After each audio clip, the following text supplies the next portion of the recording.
Se existe uma passagem que expõe o grau de confusão lógica da Bíblia, é a famosa frase "Pai, perdoa-lhes porque não sabem o que fazem". Tem gente que acha essa fala de Jesus o auge da compaixão, mas olhando de perto, é uma das declarações mais absurdas e constrangedoras de toda a narrativa cristã. Pense com calma.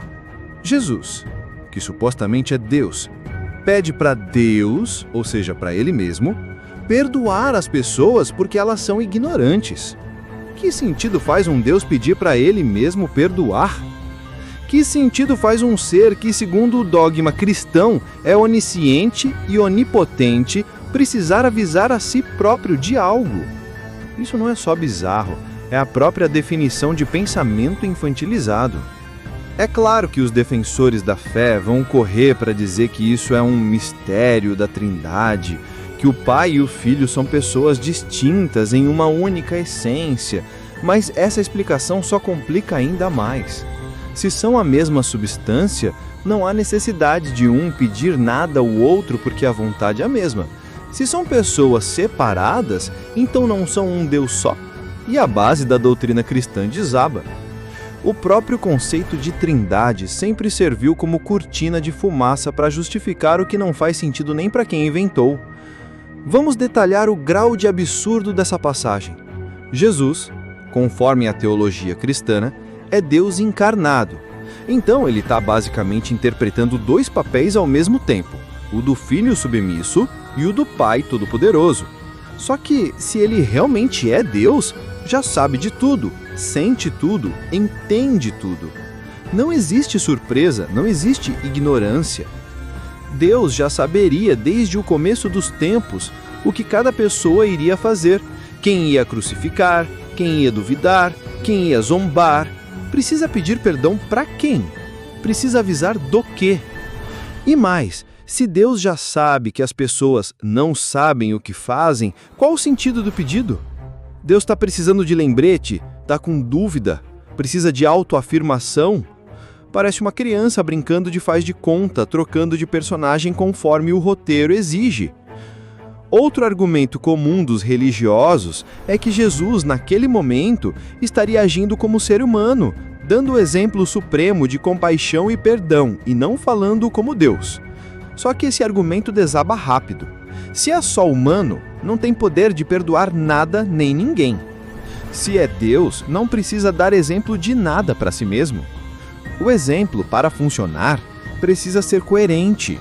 E não existe coerência em um Deus fingindo humildade para impactar espectadores enquanto controla cada detalhe do espetáculo. Esse tipo de passagem só faz sentido para quem nunca parou 2 minutos para pensar sobre a lógica interna da doutrina. Jesus pede perdão por pessoas ignorantes, como se a ignorância anulasse a culpa. Mas a própria doutrina cristã ensina que Deus vai julgar cada um, separar ovelhas e bodes, mandar almas para o céu ou para o inferno, mesmo sabendo que muita gente só agiu por ignorância, por falta de informação, por contexto histórico, por manipulação. Ou seja, Deus cria as regras, não ensina direito, pune quem erra, mas na última hora pede para se lembrar que a culpa da ignorância dos outros. Isso é justiça ou é teatro? O mais ridículo é ver crente tentando explicar o inexplicável. Vão dizer que Jesus estava dando exemplo de perdão, que ele era humano naquele momento, que era um gesto simbólico. Mas não tem como disfarçar. Essa frase só escancara a confusão mental que é a teologia cristã. O Deus onipotente precisa de um empurrãozinho do próprio Filho, que também é ele, para tomar uma decisão, que já sabia que ia tomar. E ainda usa como argumento a ignorância humana que ele mesmo permitiu, porque, segundo a fé, Deus é responsável por tudo. No fundo, essa passagem não é um monumento ao perdão, é um monumento à incoerência. Mostra um Deus perdido no próprio teatro, sem saber se é pai, filho ou juiz, sem saber se perdoa ou castiga, sem saber se informa ou esconde, sempre pedindo desculpa para si mesmo pelo caos que ele mesmo causou. E mesmo assim, bilhões seguem achando lindo. Não é só babaquice. É a prova de como o pensamento religioso pode atrofiar até a lógica mais básica. É só aceitar sem pensar. Porque se pensa demais, desmorona tudo. Se essa é a ideia de sabedoria e justiça divina, a humanidade merece coisa muito melhor.